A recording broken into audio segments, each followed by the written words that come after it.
the usage of microservices in application modernization, we have seen both the advantages and disadvantages of maintaining such software development styles. In this talk, our speaker will explore how we can use modular monolithic and take advantage of it.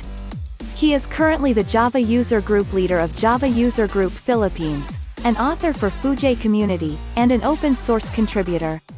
Everyone, give it up for Senior Technical Specialist at IBM CIC Philippines, Mr. Reynaldo John Tristan Mahine Jr.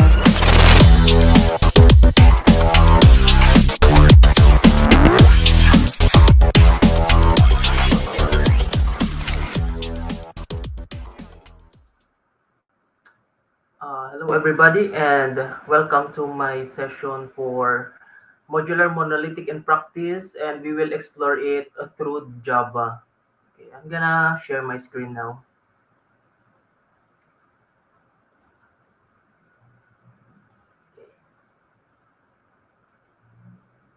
Okay, I think that was fast. So yeah, welcome again for the SoftCon 2023, and we will be dealing with the modular monolithic in a pragmatic approach.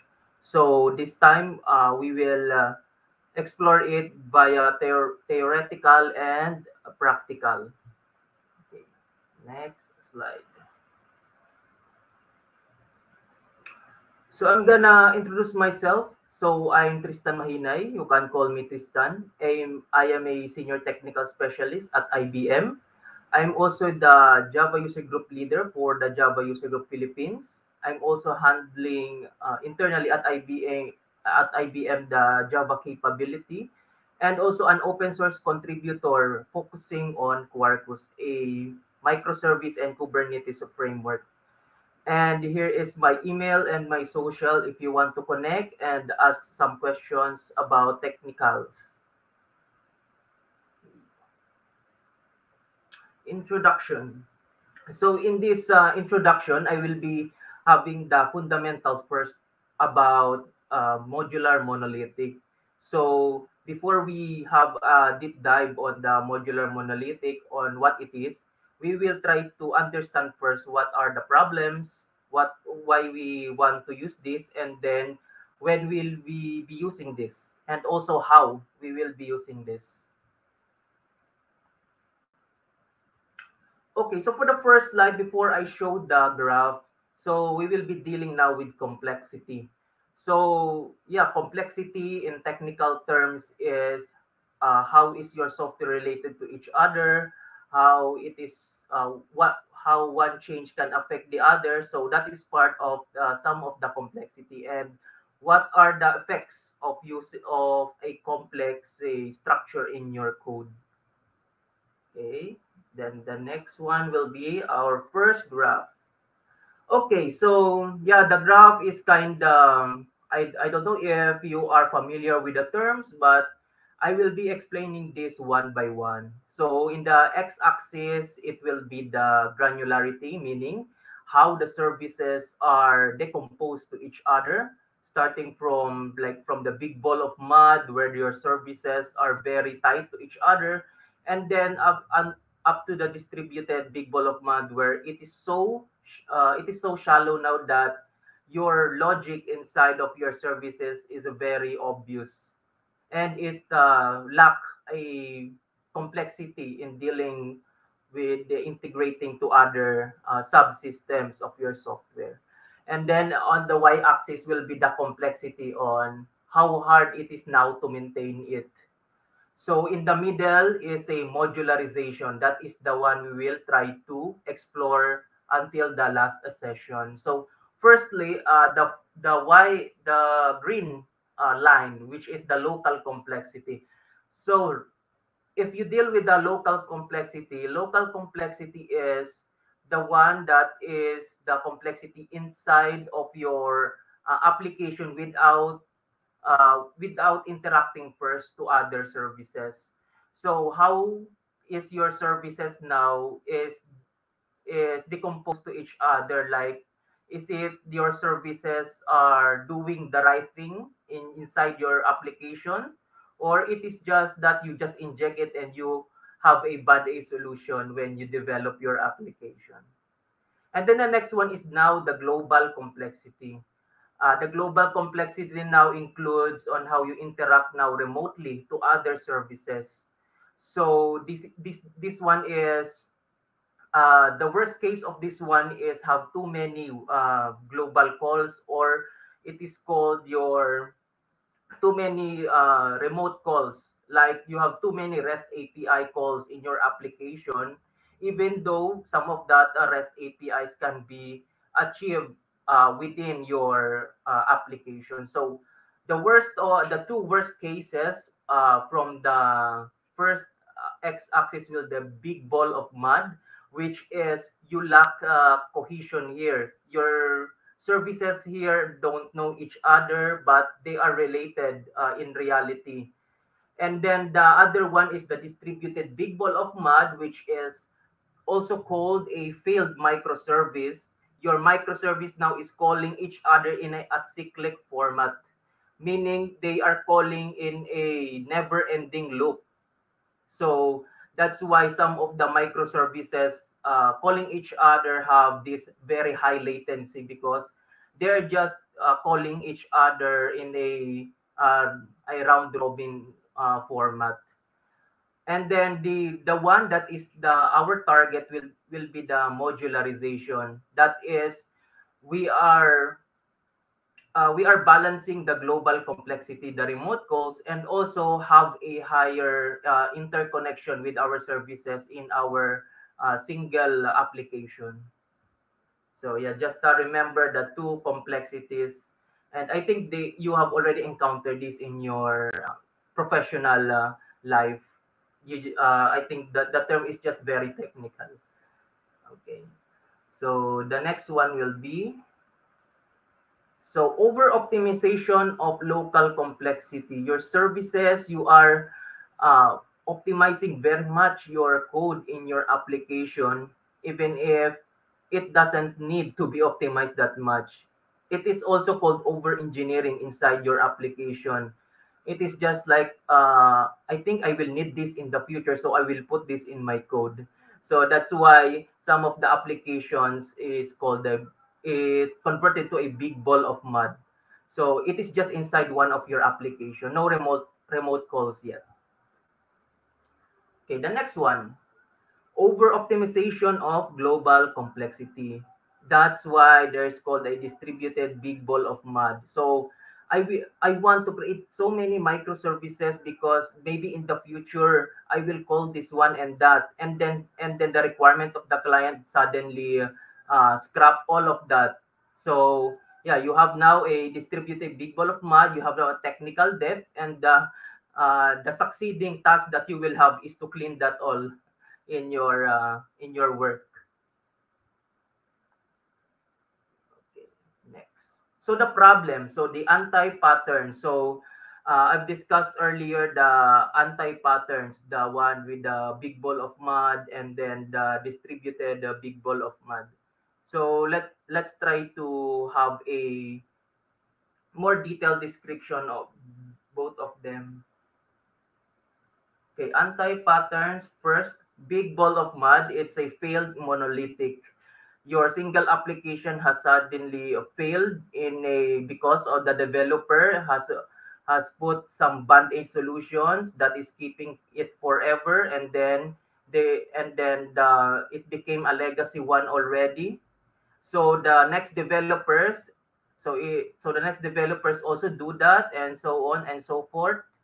And then the other one is high coupling. So high coupling meaning it doesn't need to interact with that, but since you have a band-aid solution without any purpose, your services now are interacting with each other, even though it doesn't need that. And then low cohesion, which is the internal calls. So meaning internal calls is just a method call, like you are calling one class to another, but your cohesiveness has since I said earlier that it has no purpose, your cohesiveness now is very low. You are calling a class or a function that is not related to that, and then it is just it is a result of a, sometimes it called them a God class. So you are injecting so many functions method in one class, and then and later on you are wishing that some developer will fix it because you are now in a different project. And then the next one is high cost of change. So the high cost of change in technical terms in architecture is called connascence. So connascence is how the methods are related to each other. So if you remember, like if you we go deeper, so are you aware that there's an impact if you have too many parameters? If you have a naming convention that is not very developer friendly, or your method is dependent to other methods in such a way that, for example, this one will not be executed before this one, but if you have too many like that methods, then your connaissance will be high also, and it will be subject to high cost of change. In the future, we'll have too many technical depths in your Jira board. Next is a distributed big ball of mud. So this is a failed microservice. This is just a monolithic, but in a using a distributed fashion. It is calling remotely too many services. So imagine a microservices calling too many microservices, and that under that microservices is calling another microservices. So that's just monolithic, but just it is just distributed because the ownership of microservices is in different things, right? So it will be high, it will be also a high coupling and the low cohesion, but now it is called in a remote call. So remote calls can be SOAP, can be REST, can be RPC, grpc. So that's one of the methods of using remote calls. And then the high cost of change. So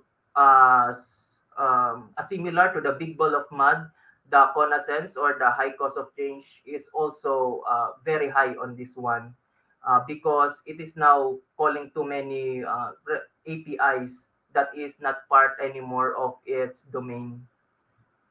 So we'll talk about domain later and how it will help us to solve these anti-patterns. Big ball of mud. So this is big ball of mud. So you have a component. So component here is just a class under your module or your package. In C Sharp, it's called namespace. In Java, it's called module. And then the method calls of each of the classes is like an unending loop. It's calling back and forth without any purpose, and then it's causing you a very high cost of change in the future. And then as you can see, it is just in one under deployment unit, meaning that the monolithic application will be deployed in just one, for example, one jar. So that's the meaning of the deployment unit. And then the purple one, yeah, the internal invocation or so-called the internal calls. Okay. So next one is distributed big ball of mud. So it is similar to the one that I showed earlier, the previous slide, but now the deployment unit is different because you can have a services deployed to different platforms or different by different teams, and then it's still the same. It is called now the external invocation, the one with the purple arrow. So it will be now using, for example, the famous REST API. And then as you can see, without any purpose, they are calling each other in an ending loop. And then, yeah, just the same, your connaissance will be very high and will be a technical depth in the future. Okay. So let's have a tweet from Felix Mueller. So it is hard to build a well modularized monolith. So we decided to create many bad modularized microservice. Since because we can't handle a monolith well, we created microservice, but they didn't know that it is still the same. You will just create a application that is also like a monolith, but just called distributed. So many of the, I think, of the organizations, developers are subject or are guilty to this, because if they don't want to handle any more monolith because it's very legacy, it's a very not good. The code is not well documented. The code interact the services of the code is not anymore understandable. So they decided to decompose it already to microservice. But it's still the same after a few months after they have this review of the application.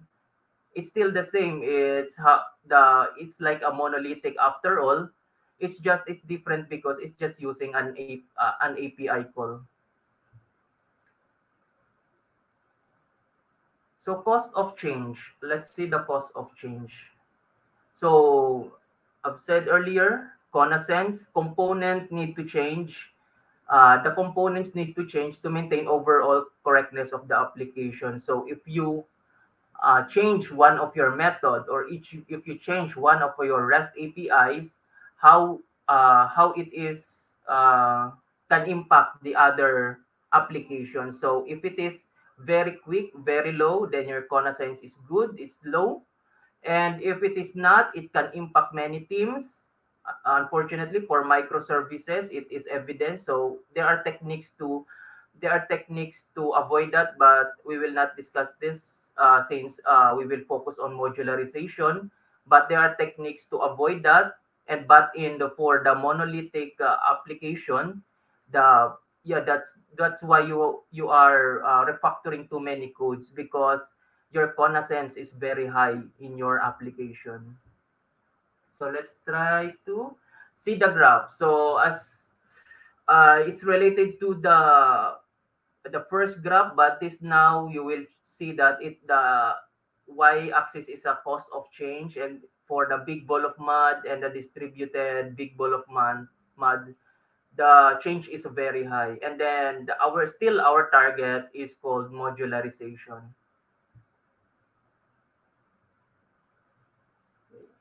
The problem. So what are the cause of those two extreme cases? So I think some of it I mentioned already. But let's see now.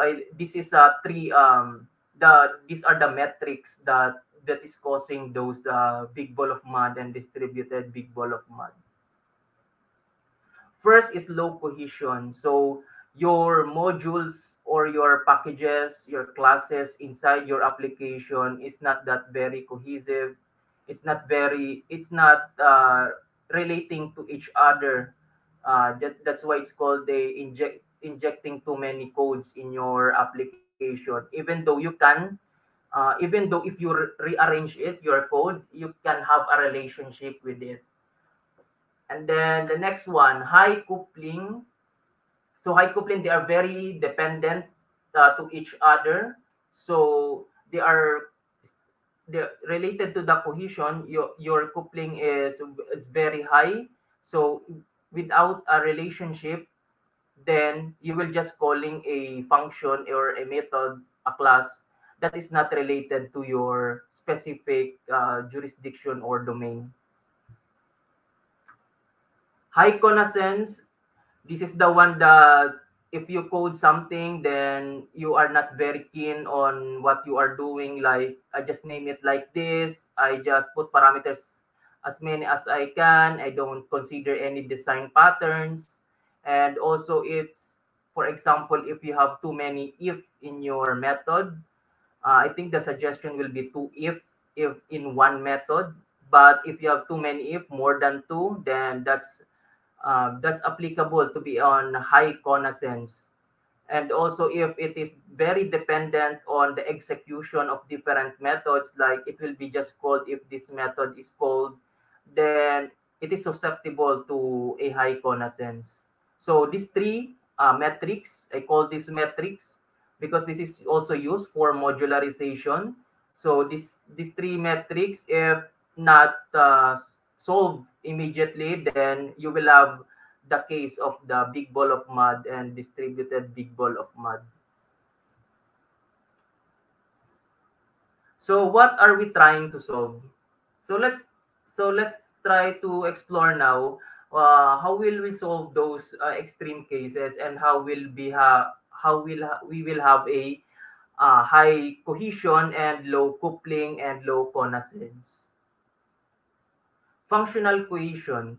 So we talk about cohesion, but now we must aim to a functional one, meaning your application, your services has a purpose to each other. It is related to each other.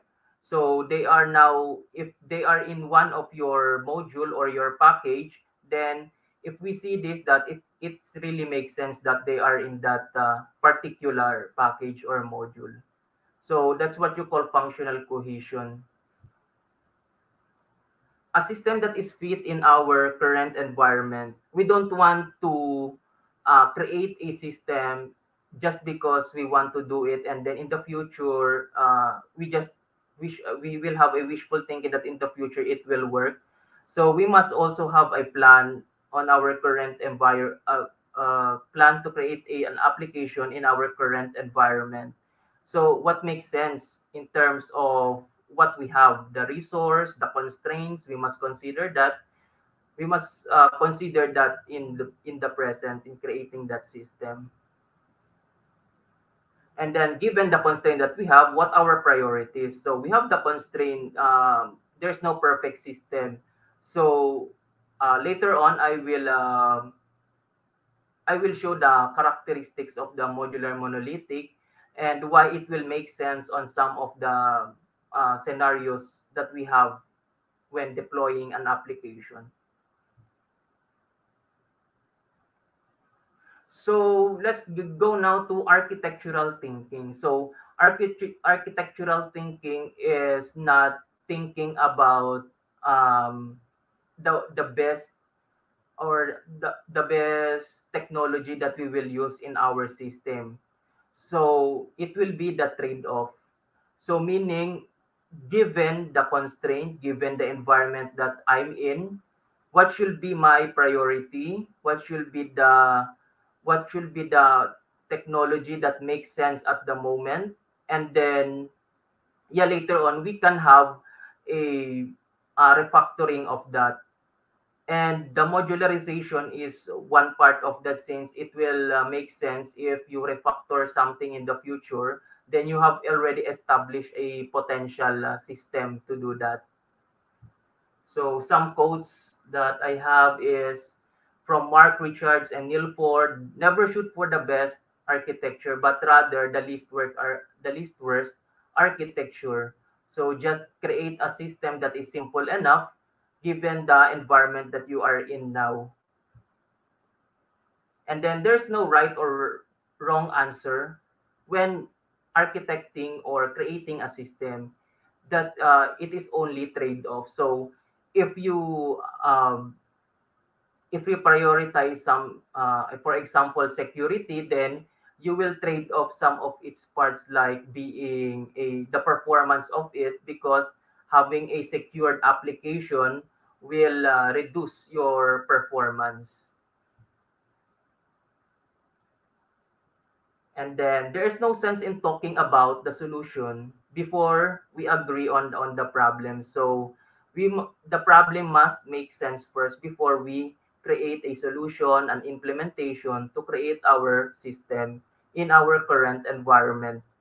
So when we create a service or just a maybe a new method in our system, let's try to reflect first if what is the problem first, why should we do this, and then talk about it to your respective businesses, because the requirements is the one that must be solved first before creating a system and implement it in your code.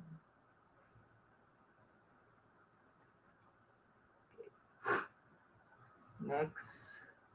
So these are the books that you can read also to enhance your business domain and architectural thinking skills. They are very helpful to improve your knowledge on this um, different style of architecture. And then it will make sense when you are familiar with different kinds of architectures, and you can practice also if yeah, I think this will make sense most of the organizations, since this book are written by authors from an enterprise company, since most of us here are from enterprise. And I think also startup is good also. It covers also a how we think architecturally for startup applications. So next one is fundamentals. So we must understand first the fundamentals before we do the complex ones, and then the hard part. So after you learn the fundamentals, after you learn the business domain, um, during the process you will have a hard part, and then yeah, maybe you can use this book for you to guide on how to solve those struggles during your development or your system creation. Okay, so solution is applying a pragmatic approach, an approach that is used in the industry, not a research based, not a theoretical one, but a solution that is already applied in the industry by some of the experts in the technical industry. So first, the very famous, the domain driven design. The domain driven design is a communication style so that your application will be much more closer to what the requirement of the business is. It's all about communicating the requirement, the the trade-offs to your respective organization, businesses, and then from that you can have a plan on how to implement your application. So from a communication, you will have a called a bounded context or a domain. So what I'm trying to solve here, for example, I will build an uh, financial services application, and then what are the bounded contexts for that? Some of it are called the payment, some of it are called credit and loans, some of it are called the savings account. So I think under the account. So that is one of the bounded context. So you are now from the communication, from communicating to the business, you are now trying to create a system on how will you implement those or the application as a domain, and that you can focus on the different domains within it. So from a bounded context, there's a tool called a strategic design. But strategic design is for people who are into more of a business side. So it's more of a theoretical. So we will focus on the other one called the tactical design.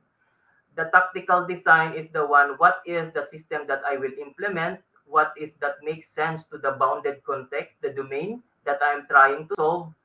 And what are the trade-offs that I will be considering with with a given constraint in my environment? So let's explore this. Okay. Okay, let's go to modularity. One of tactical design in domain driven. So what is a modular application? So we will answer this one by one by starting from a fundamentals. So what is a module? So a module is a logical grouping of your code that is based on a domain. So using a domain-driven design, you want to group your code inside your application based on the of its business perspective. So we will not just create like an MVC controller. I will put this because it is a controller here. I will create this because this is a view. I will create this because this is a service or a repository. So that is one of the way of common structure of your MVC. But this one, using domain-driven design, you will now group your code in such a way that it will make sense both on you and your functional requirement. So a sample is, yeah, that's one. That's the icon for the package, and then the equivalent that for Java or the related tech languages. So most of it are named like that, the domain of the organization, and then the specific domain, which is, for example, is employee. So, relationship of a bounded context and the module. So, go first to the single deployment unit, or called monolithic. So, bounded context, from a communication part. So, from my communication, you communicated already requirement. You transform it to a module, which is called now a domain.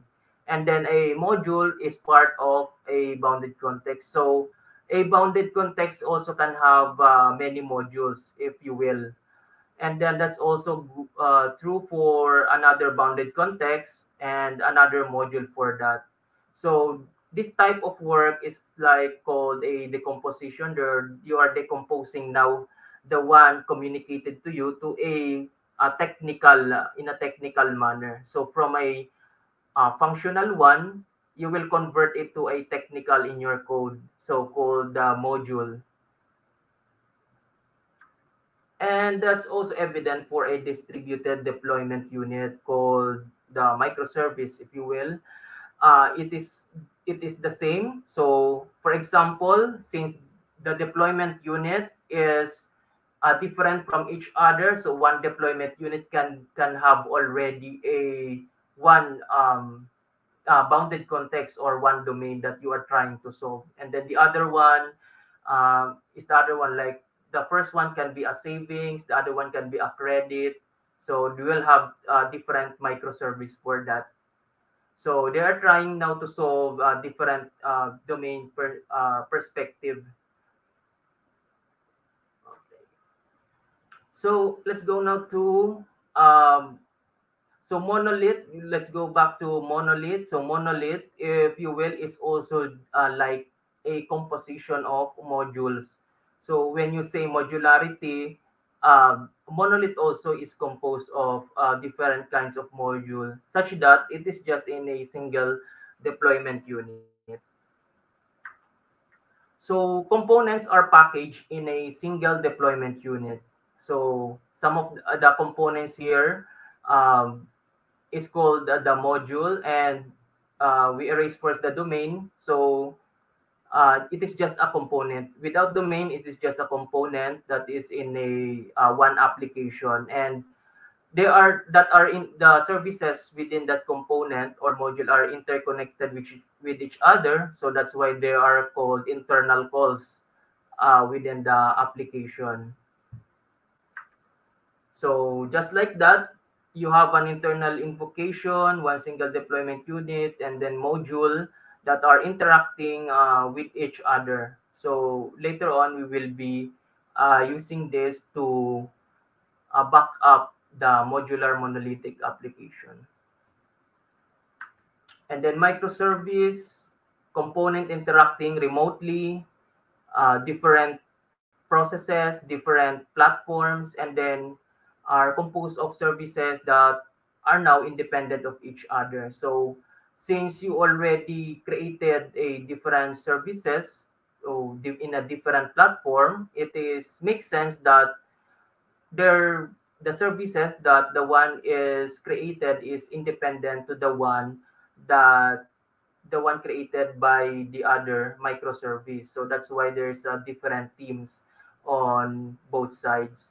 If it is related, then most likely you will have a high coupling on that can cause distributed monolithic.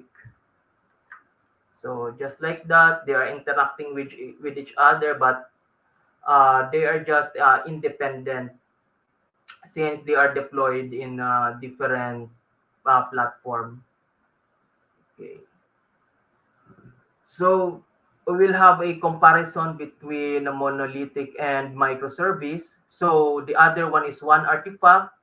Okay, so we can call this one jar or one package, and then the other one separate artifact, different jars that are deployed um, to your environment or platform.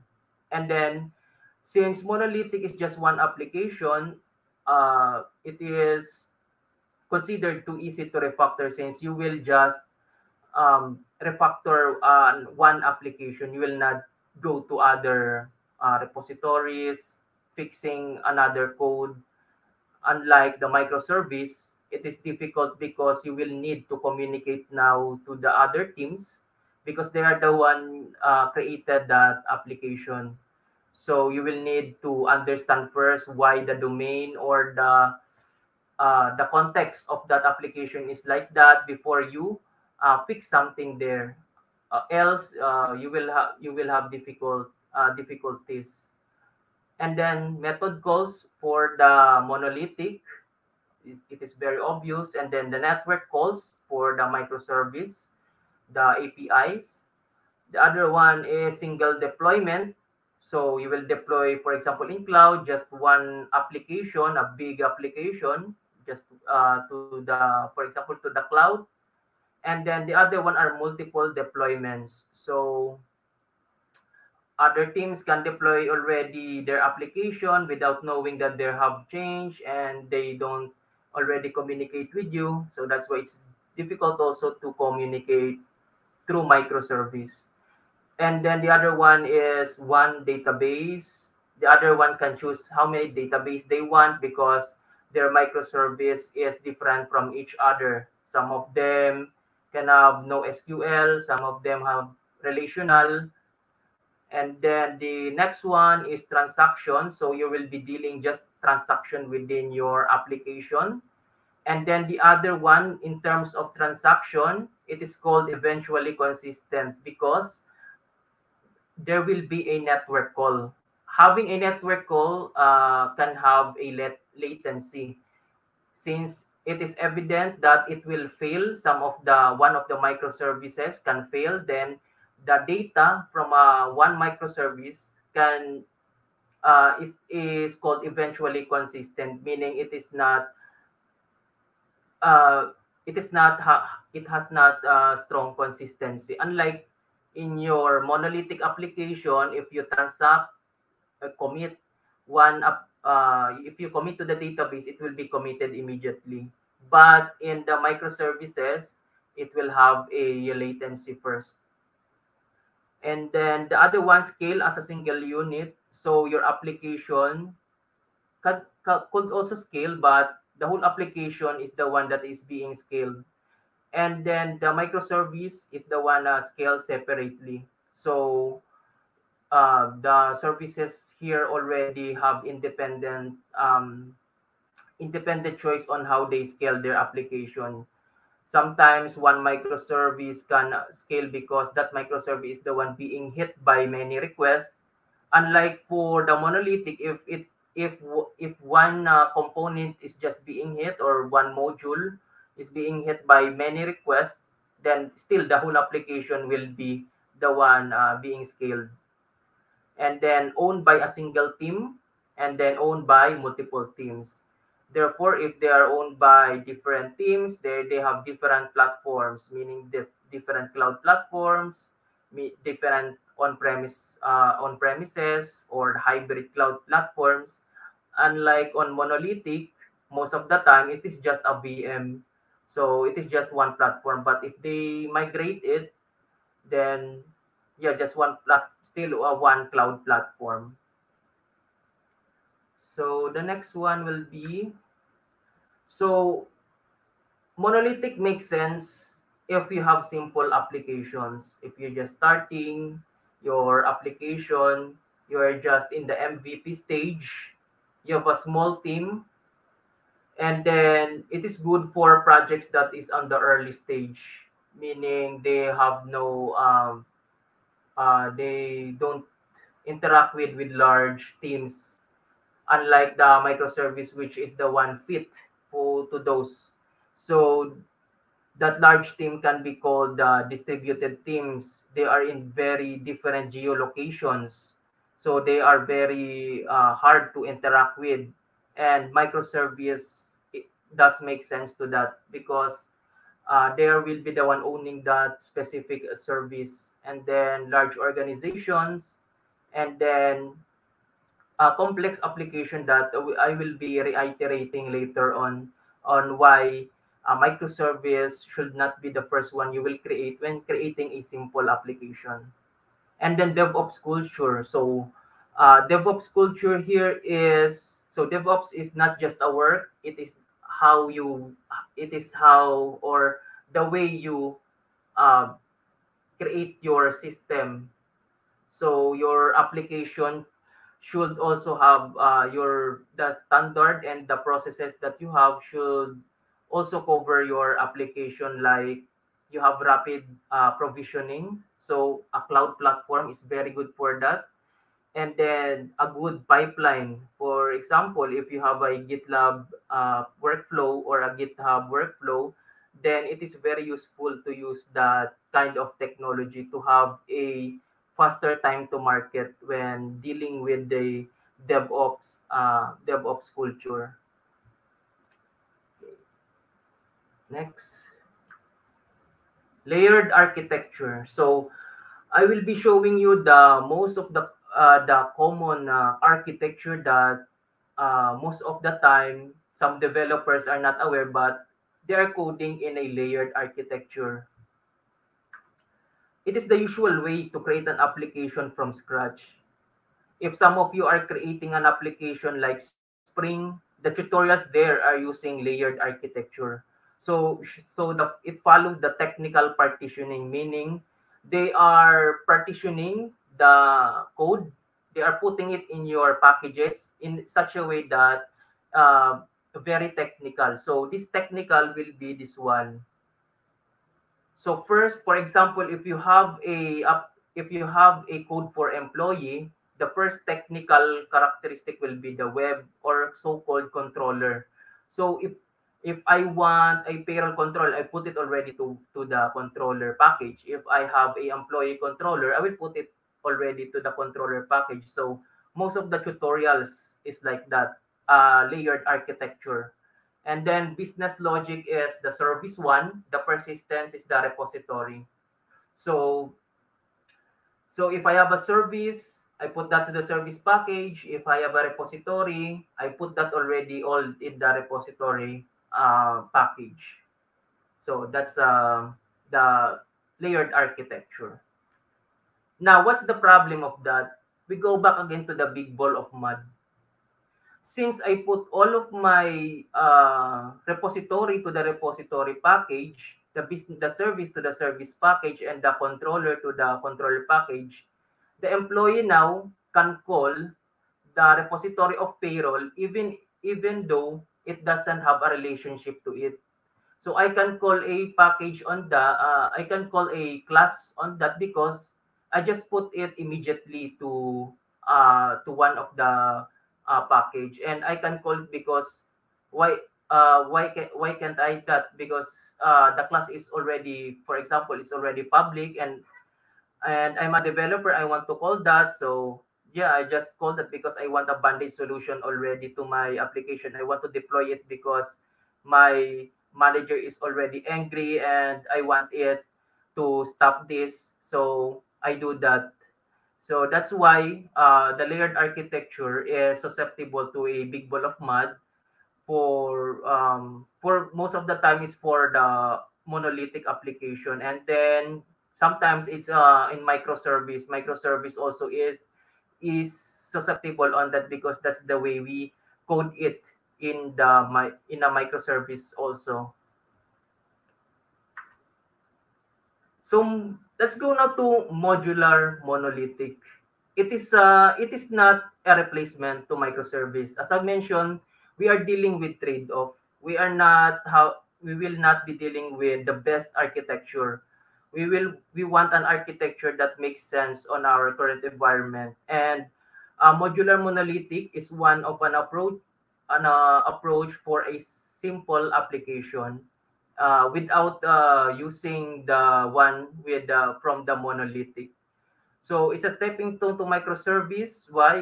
We will see later why it will be a good take before going to a full microservice. So hype cycle. So I just saw this from Tech World with Milan, and I think he wants to see that most of the time we want an architecture that really improves our productivity. Like in the future, since we already use a domain-driven design and applied a modular monolith in our simple application, then we can convert it the way we want in the future to a microservice or a CQRS. So CQRS is also part of some of it are part to a microservice such that it is just events. So yeah, I think he is just telling that the productivity is increased, or the productivity is increased when using a modular monolith. Although I think he is just biased. So why should we avoid creating microservice first? So let's have a quote from Martin Fowler, or the famous book of the clean architecture and then the clean code principle book. So he said that you should not start a new project with microservices even if you are sure your application will be big enough to make it worthwhile. So that's why we developers want to create already functionality in our system that it is useful in the future, even if it is not important yet in the present, right?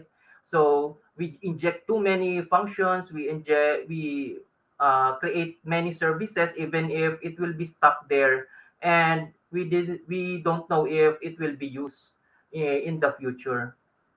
So for microservice, for example, you just create there an API because maybe in the future that API will be useful by another team, even though there's no requirement yet for that. So from a quote from Martin Fowler, I think that makes sense on that one. Okay.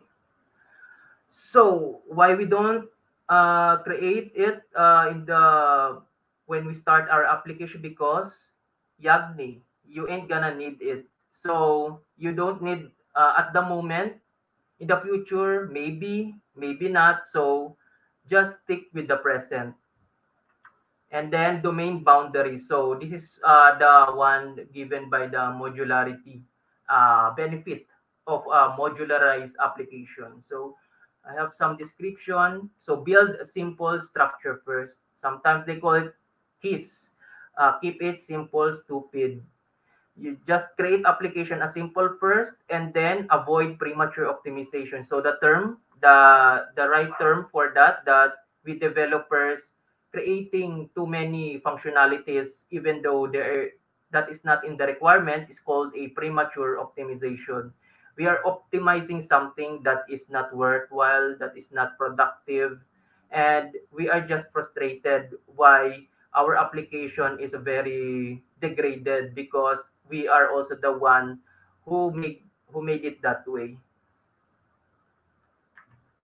And then the other one would be the domain boundaries. Using the domain driven design is define your bounded context. So define your bounded context, communicate with the business what is the requirement that they are trying to communicate with us. So this communication requires a domain knowledge, meaning if you are in a industry of financial, most likely you will need a knowledge about financial. If you are in the industry of insurance or in the industry of telecommunication, you should have a knowledge or uh, some knowledge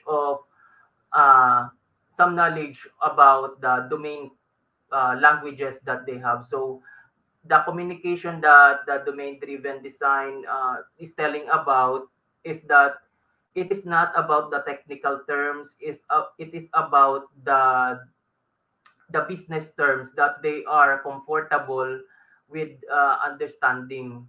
So we, developer, engineer, or consultant, whatever you are, or an architect, should have an understanding of a specific domain, because this is the one that you will use to communicate with them. They don't want any technical terms when communicating. And then discover your domains, discover the domains, the inherent domains within that communication that happened. So that's why you should not create first a microservice. You should check first the complexity. You should check first, is my application is decomposed enough, so that in the future, if I want to create it as a microservice, then I'm confident that I've already made my application modularized, and it will be easier for me. And for example, if you have very strict metrics, you can immediately have very good story points on this one, because you're confident now that during the phase one of your project, you already define the one that you will create as a microservice in the future. So let's go to modular monolith.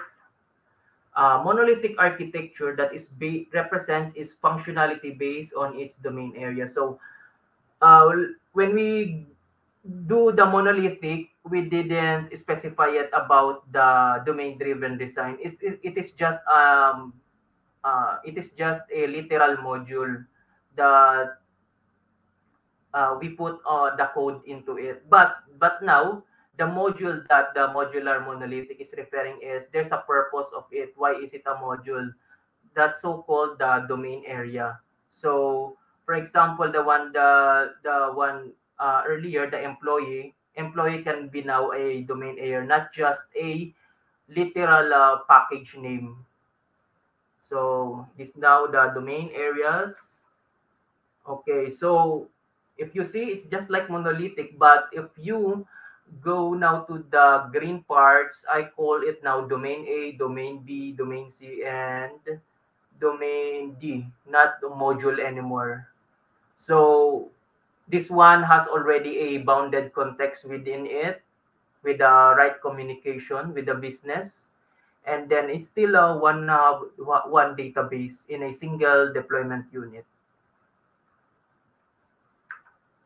So domain-based approach, the domain-based structure, and the domain-based boundary.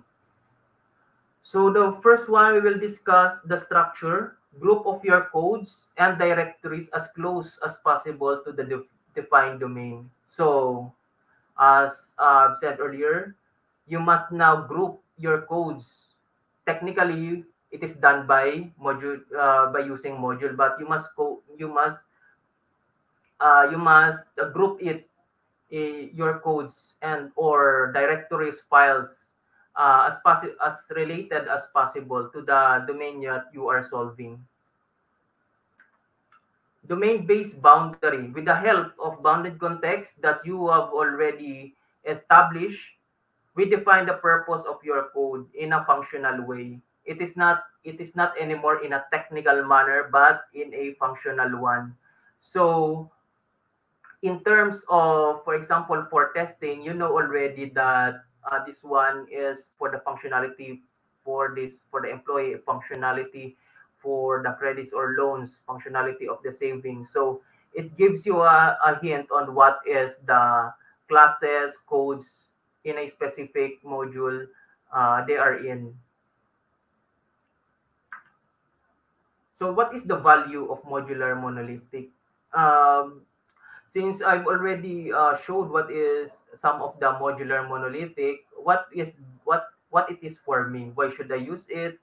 Why should I consider it or present it to my stakeholders? First is functional decomposition. So you already decompose your code, your directories, the domain in such a way that they are very functional and very near to the requirement of the business. And this is also a potential to be a microservice. It is a simple architecture. So it is still monolithic. It has the characteristic of the monolithic. So it's still simple. So very easy. The calls are method calls. No API calls yet, and it is very good for teams with a very small count of developers, maybe one, two, or less than five. It's very good to use this kind of architecture. And also, they are in the same geolocation. So communication still matters, and um, creating a monolithic type of application requires developers that are very near in each other. And time constraint. So since if you create a microservice already, and then you have a constraint on your time that you want to deploy already, so I think that is not a good one to create first. Maybe this one could help you since it will act as a microservice, but just in a single deployment unit. But if you're considering it for you are running out of time, then I think most of the time monolithic type of application is the one that should choose. And then budget constraint. So creating microservice requires money. So every API calls, there is money for that. Every deployment for microservice, there is money for that. When you make a GitLab repository, that is part of the license of your organization. So that there is money for that also. Unlike if you are creating a monolithic type of work with the functional characteristic, you just have one repository, and then there's no API call, so there's no money involved in remote interactions.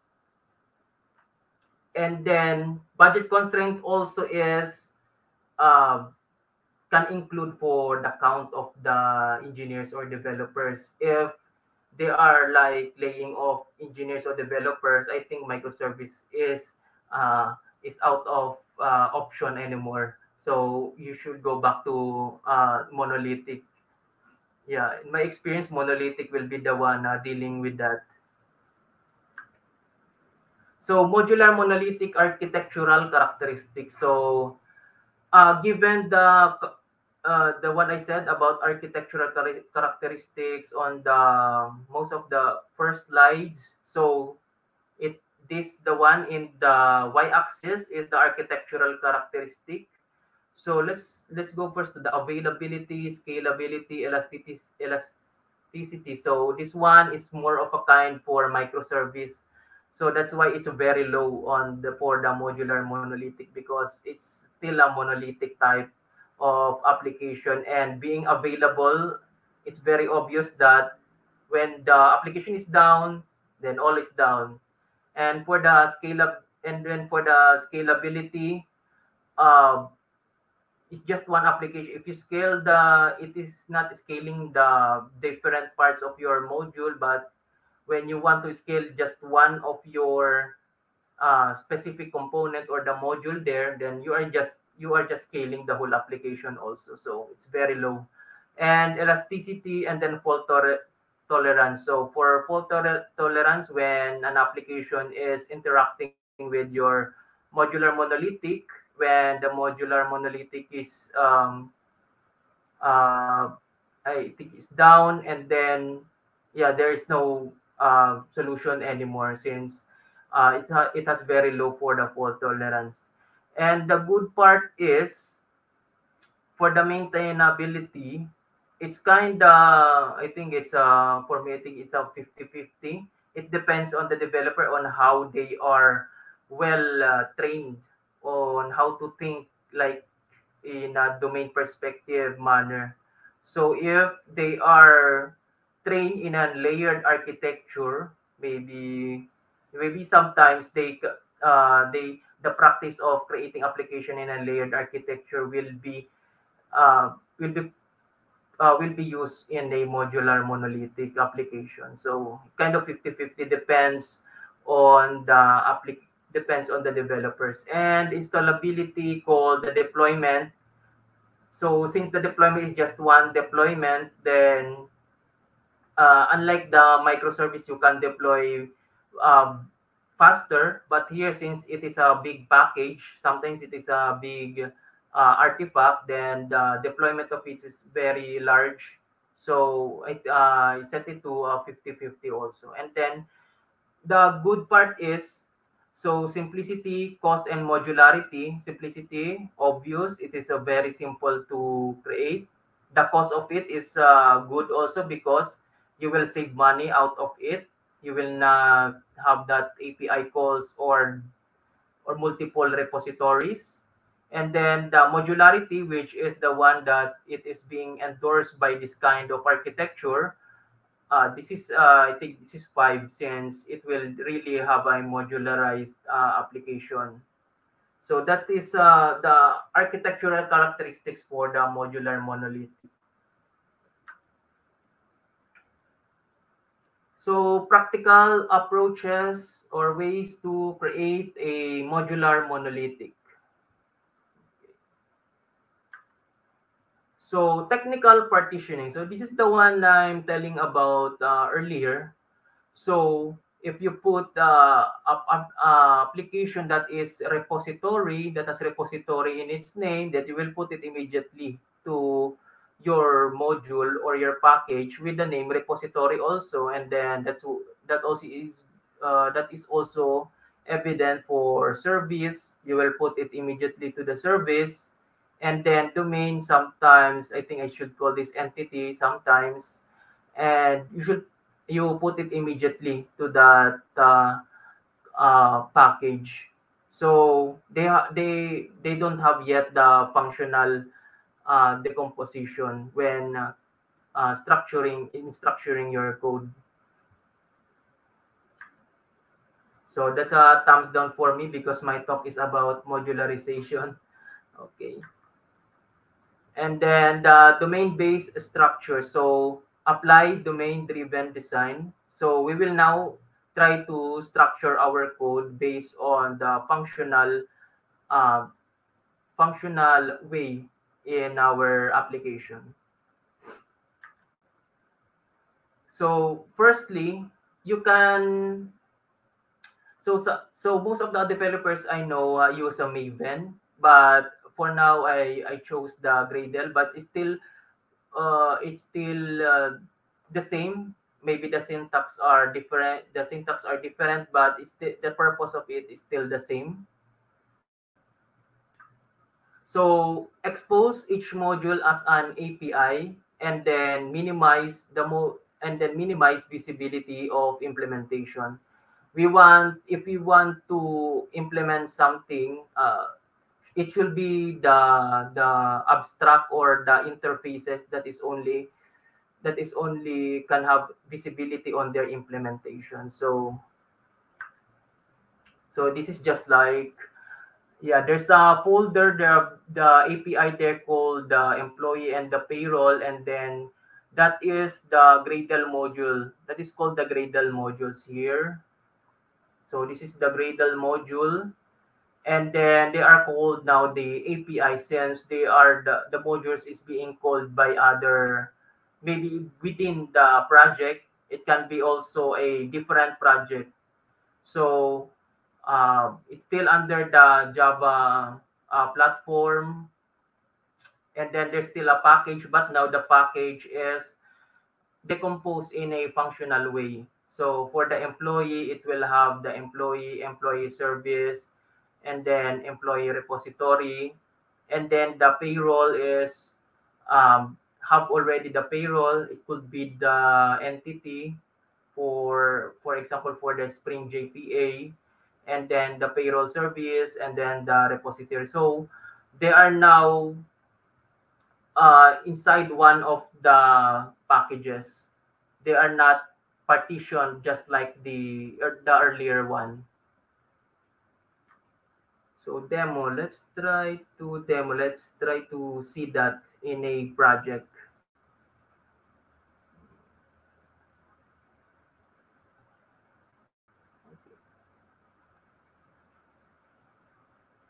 Modular.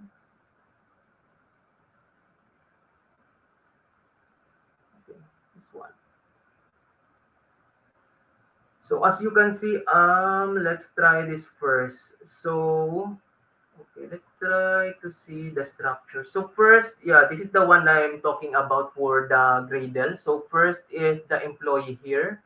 So the employee here is a sub project of a Gradle, but we will treat this as a an API within my project. Since, for example, it will be called to my main class. And then the payroll also here will be a sub-project treated as a module. So the one that I'm referring is the how it's structured now. So firstly, this is the payroll, the repository service. We already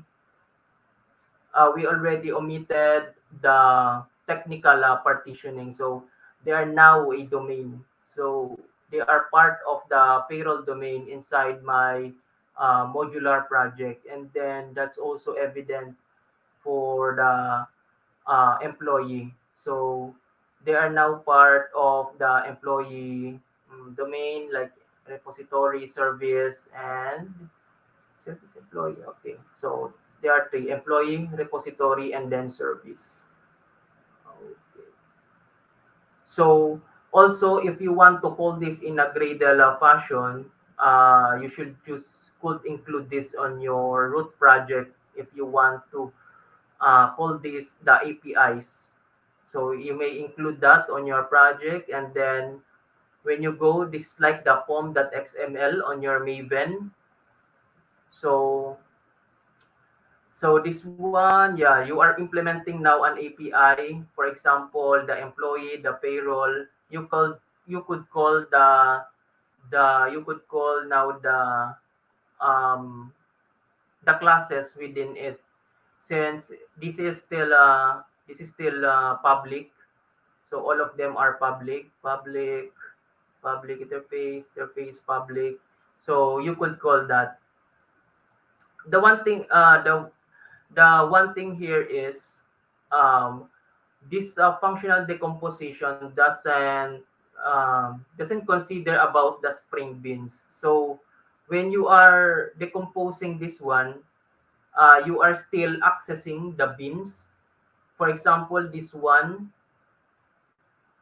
okay, the payroll service, I think I have the IMPL. So this one is still I think this one is still showing as a you can access this one still as a bin because it is still public, and then it doesn't consider the modularization for the Spring Beans. We are just in for the Gradle multi-module approach. We are just considering it for how the visibility of each classes. So for example, if the payroll service here is in default package, then I'm very sure that this one will not be any more access to other application. Even if I call this one to, so for example, I think this one payroll. So just the payroll service, because payroll service is the one that is public, and I'm sure that my implementation, so that's the one for the modular monolithic, the implementations is hidden to its respective colors. So I'm pretty sure that I'm just calling the payroll service. So that is one for the Gradle multi-modular approach. You are just removing using the basic visibility access modifiers of Java. So but when you structure it, it looks like this. So for example, this internal, it is a technical term for modularization. They want to put something that in the internal package, they want to put something there that is not visible to the other callers or the other consumers. So, but this one will be solved by another technology called Spring Modulate. So, Spring Modulate later on, we will see how it shows the beans now. It will now consider the beans, the Spring Beans, not just the the access modifiers. Okay. So, okay, let's go back again to the slide.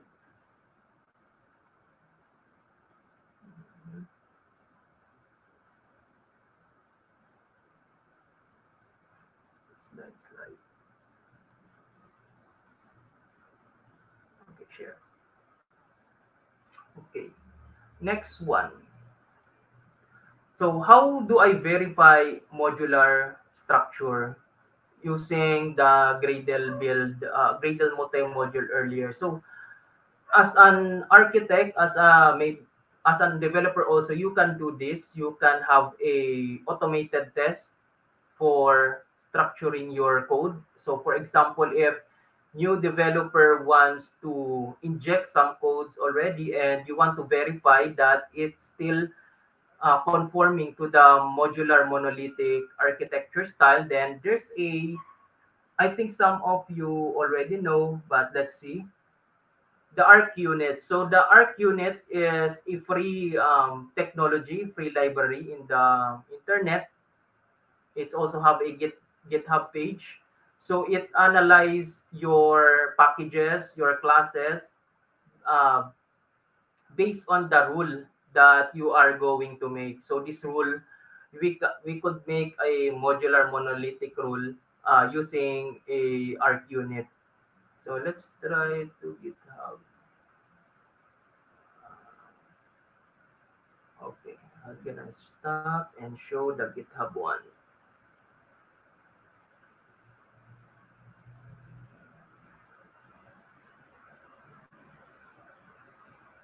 Okay, so this kind of library is, yeah, you can call this to your application, and then there's so-called rule that, for example, if this package is, if the class is inside this package, then it will succeed the test. But if you are restricting that kind of class to a specific package, then it will fail the test. So this is good for verifying that your application is still conforming, for example, for the modular monolithic. And then let's go back to the IntelliJ.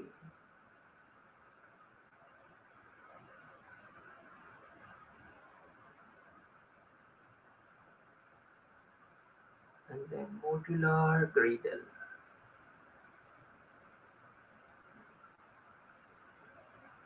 So let's go now to the test.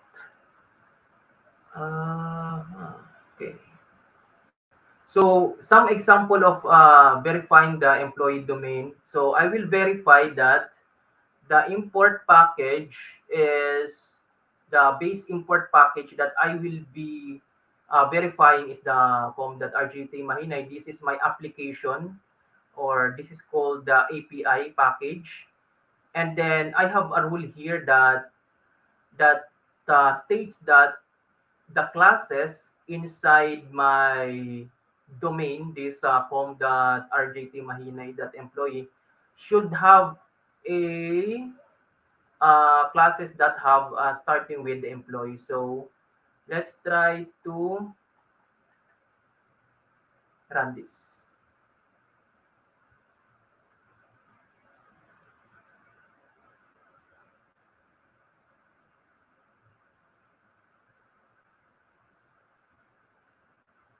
Okay, I think that's good. Yeah, it's verified that the classes in the have the employee classes, or the employee, all of the classes are in the name of employee inside the employee package. But let's try, I will do this. Sure, continue. Okay, and then let's try to test it. How's it starting with employee? Okay, where's that payroll repository?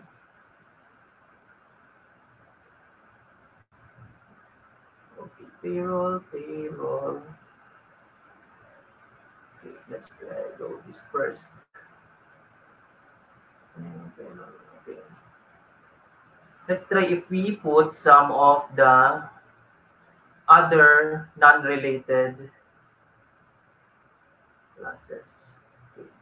I think we have, I think we should have a different rule for that. Okay, let's try to have, so art that have starting with the shoulder side. Okay. Uh, let's try creating another rule. Just verify other employee, other domain, non-employee domain. And then shoulder side. Should not, no classes that starts with payroll. Payroll should reside in a package. Let's see if this will succeed. I hope this succeed because we put a payroll.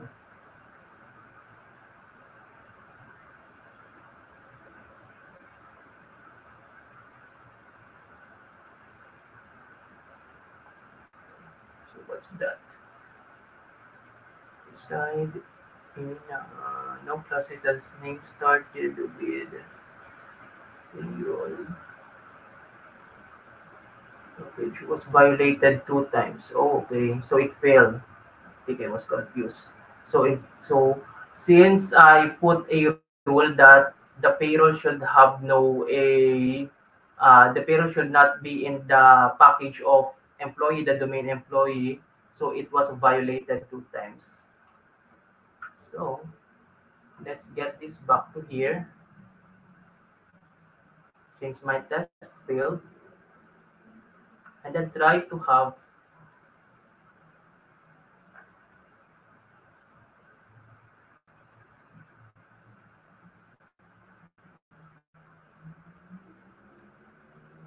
okay. So it already works. So this is a simple way to have your application match the domain-driven design. You could have a custom rule to have a such that the classes here should match for the prescribed package here, and then also for the employee. So in this demo, we are dealing more of the testing part.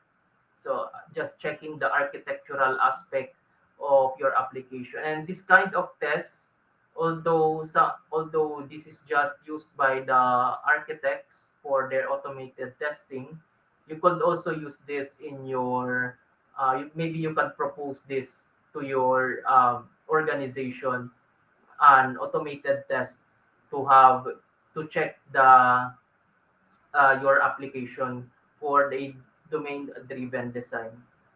So yeah, that's for the Gradle demonstration. So it's up to you if what kind of rule that you have. So there are so many rules for this one. It also have rules for fields and members, like it's checking the fields that must be in place inside the class, and the members here is called the getters and setters, or the methods also. So it is checking the methods and the fields that are allowed to a specific class. So yeah, and then, okay. So that's all for the Arc unit. You could explore Arc unit in your free time.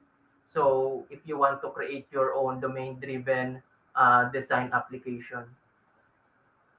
Okay, stop sharing.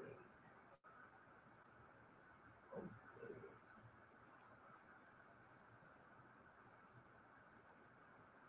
Share screen.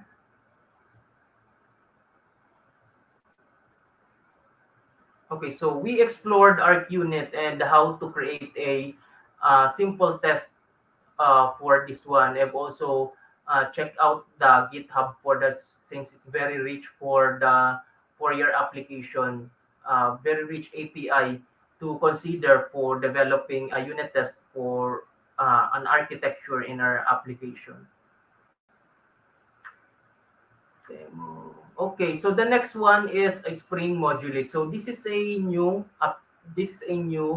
way to structure your code in a Spring Boot. So we will be focusing now on Spring Boot applications, and then it will be focusing on the Spring Beans as a module, and then it will have a verification, integration testing, and on how to create a documentation. So it will create, I think, when I last used it, it will create a plant UML on this one. So check out the Spring Modulate documentation. We could see this one. Share screen.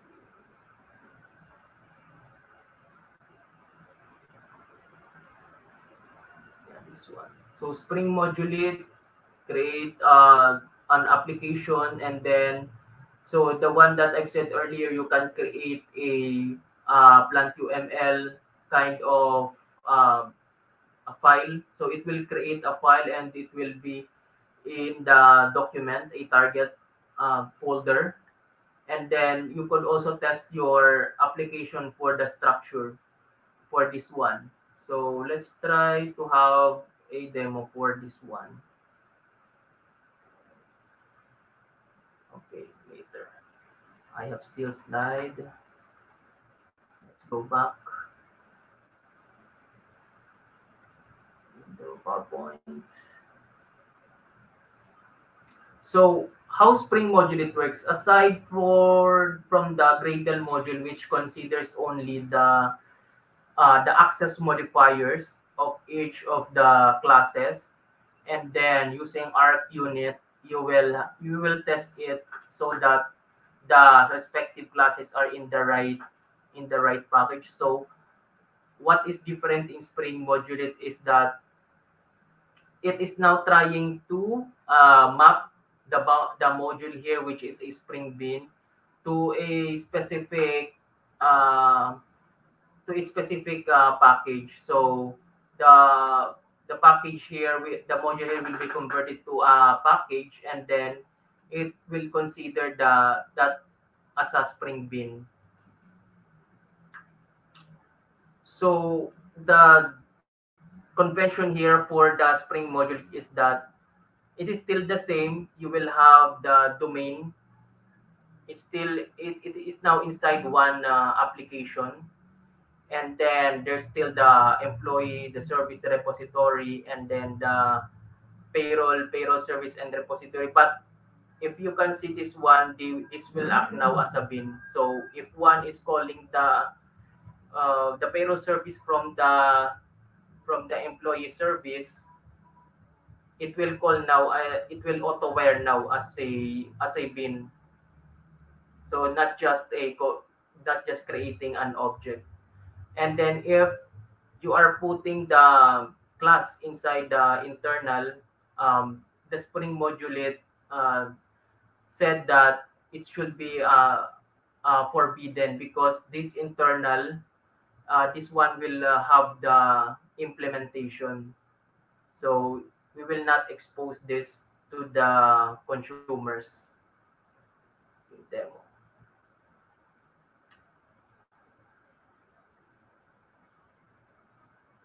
Spring Monolithic.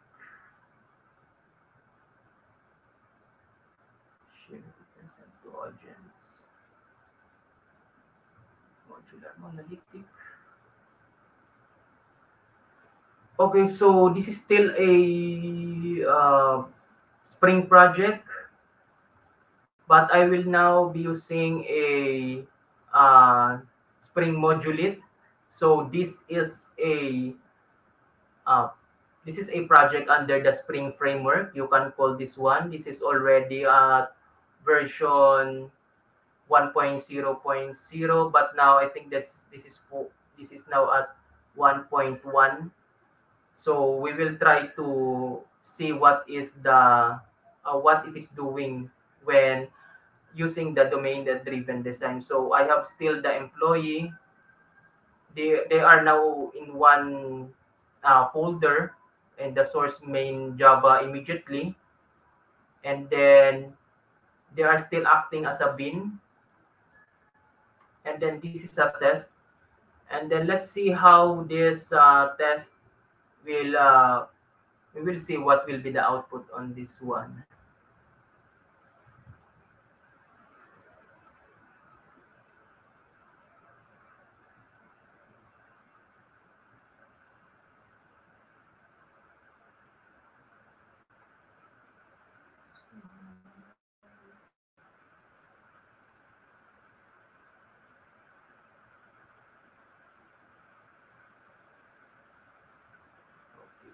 So I think I print the modules. Okay, so by using the Spring Modulate, its logical name is the employee, meaning it's now your domain. And then, unlike the ARC unit, this one is structured so that you can see the relationship of the bins. And then base package, employee, direct module dependencies, non-Spring Beans, yeah, it's considering down the Spring Beans. And then the payroll, which has a Spring Bean of payroll repository. So let's try to call some here. What if I call employee? So employee direct module Spring Beans. Okay. What if I using required args constructor?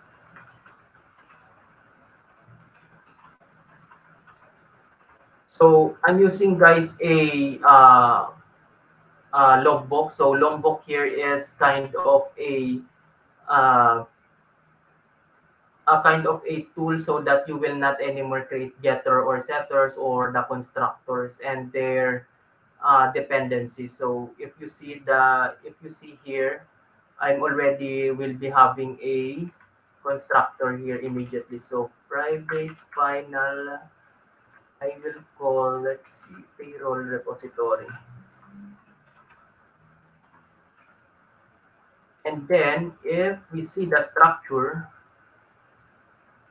so yeah, this will have already a constructor within it. And then let me try to run again the test to see what will be the output.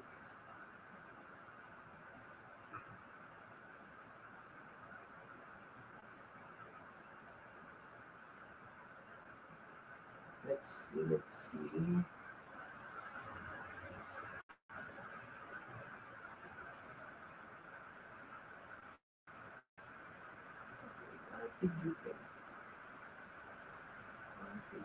Okay, you have now a direct module dependencies on payroll. Okay. So now, a while ago, it doesn't have a direct module dependencies of payroll, but now uh, it has already, because we call one of our bins using the payroll repository. So if we want this to be hidden or violate, let's try to create an internal here. And let's see what payroll repository. And then let's see. Employee service, still the repository. And then verify. Let's see, verify contains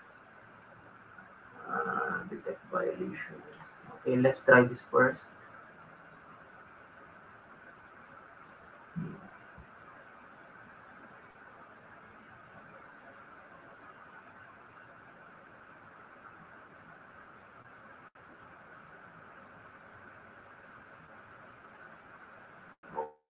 No.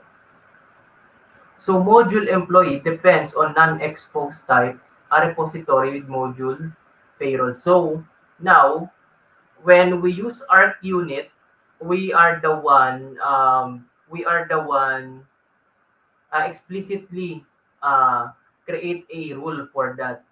But for this one, we just created an internal, so meaning I don't want to expose this to other module, and I want to be hidden it because the employee doesn't have really a relationship by calling that repository. So I want it to be hidden. I want this one to be just called by the service.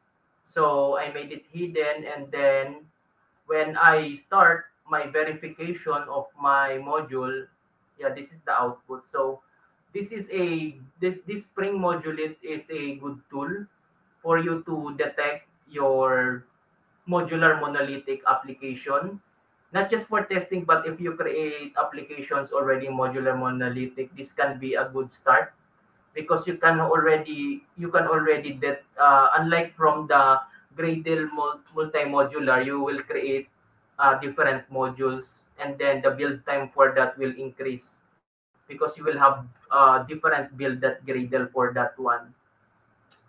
So this one just one project, unlike when creating the multi-modular in Gradle, you will have two more projects here, like the employee and the payroll. But this one, we can leverage now by hiding the implementations.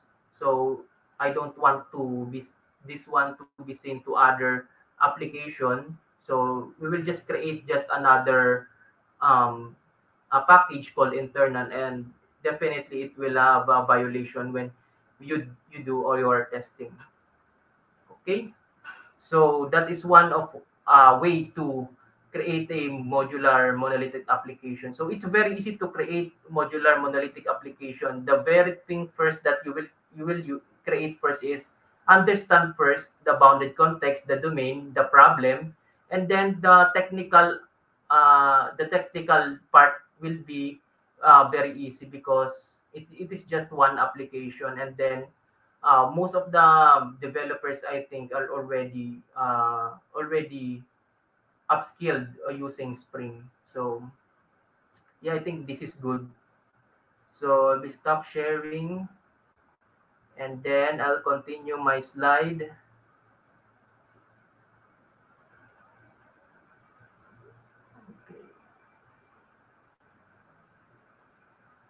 Okay, so we have already 1 hour and 33 minutes consumed. So will you consider modular monoliths in your projects? That is my question to you. I hope after this session you will reflect if when you create your application first, it will fit on your requirement and it will help you to have a more functional decomposition before going to a fully microservice. And then summary, so we tackle the problem without modularity, the two extreme cases, the big ball of mud and the distributed big ball of mud. And then we discuss the modularization. And by modularization, we use the domain-driven approach. We tackled also the comparison of monolith and microservice and the relationship of modular monolithic to a simple monolith one. So most of the characteristic of modular monolithic is monolith. And the last one, we explored two cases on how to create one, a simple one.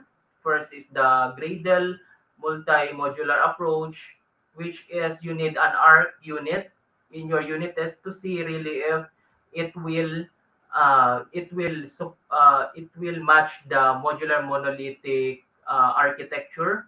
And then the Spring Modulate, which is a new technology that we can explore more if you have free time, because explore it more since it considers now the Spring Beans, not just the access modifiers being taken out, but also the Spring Beans. And then for my references, the three books and then some of the famous Java conference speakers, which they deep dive on modular monolith. And then yeah, for the Q&A, let's go for the Q&A.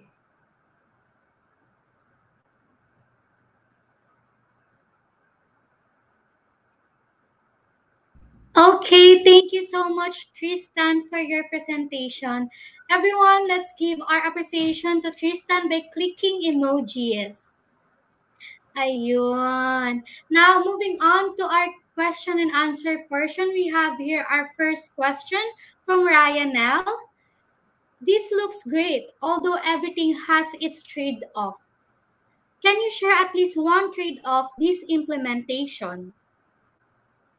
Okay, so this trade-off I think is the one if this one is not very, if the developers making it is not a very good on decomposing a domain, I think that is one of the trade-off that you will consider. And the impact of that is the performance of your application, since the architect one of the architectural characteristics is performance, and if one is not very keen on the domain, I think you will experience very poor performance in your application, maybe in the future. Yeah, thank you for that question, Ryanel. Okay, great. We also have another question from Dex. What are the most significant advantages and drawbacks of implementing a modular monolithic architecture in Java compared to traditional monolithic or microservices architecture? Okay, so we go first to the most significant advantages. So when comparing to a traditional monolithic, very obvious, it doesn't consider how we decompose things, or how we decompose the functional perspective of your business. So monolithic architecture way back then was just create a SOA type of application, and then yeah, put it in production. So most of the architectures back then were using service oriented architecture, and most of it are not really considering the domain-driven perspective when it comes creating an application. And for the drawbacks here is that still a monolithic.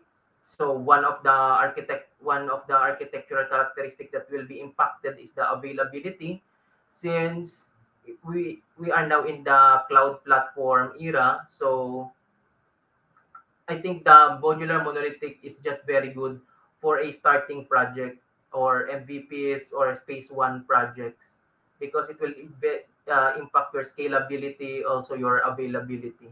Unlike the microservices, it already have the advantage in terms of the scalability, availability, and elasticity. Yep. Thank you, Adex. Thank you for that. And we also have another question from Kim.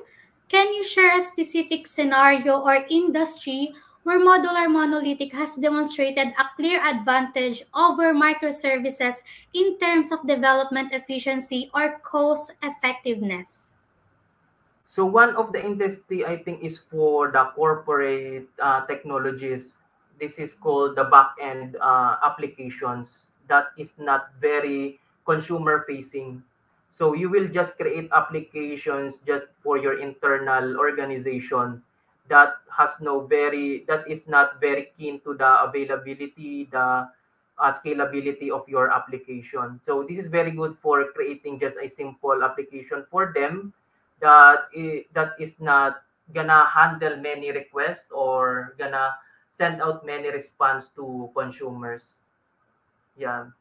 And also I think yeah, I think that's a very good example. Yeah, the corporate technologies. Great. And we also have another question from JC. How do we mitigate duplicate codes across different modules such as similar functions and or models? For duplicating a code, for example, for the Gradle multi-modular approach, the best way is to just create another module for that. So just consider the common code as another domain, or so called it an infrastructure domain. So infrastructure domain, technically speaking, is it is just a domain will support your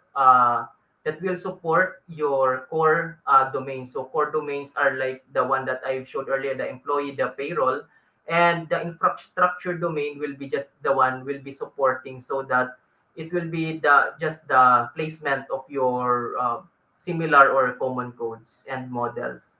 So yeah, that's the answer. Just create an infrastructure domain. Okay, I hope that answered your question, JC. And we also have another question from Ronaldo. Modular monolithic sounds to me like a rebranded service-oriented architecture, SOA. What is the difference? I think the difference is that the SOA is giving us the impression of using a technology called the enterprise service bus. So for the modular monolithic application, it doesn't really need a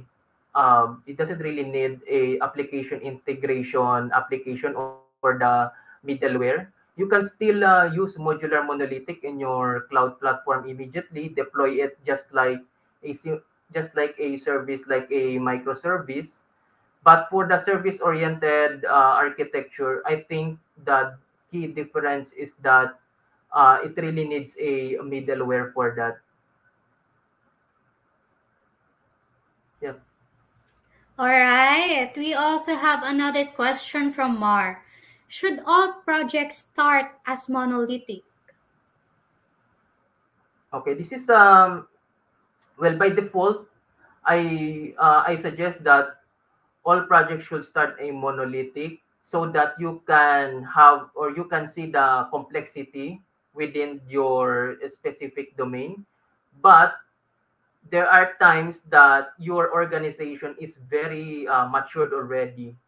It's matured, your team is matured, you are a team on different geolocation is matured already, and uh, your organization can start microservice already without doing a monolithic type of work. So that is I think most of it just a wishful thinking. But if that's the case, that your organization has this good process, your pipeline is good, you have rapid provisioning, you have a very good DevOps culture, then I suggest that you move quickly to microservice. But most of the organization is having struggles when dealing with DevOps culture. So that's why creating in monolithic application is a very good start.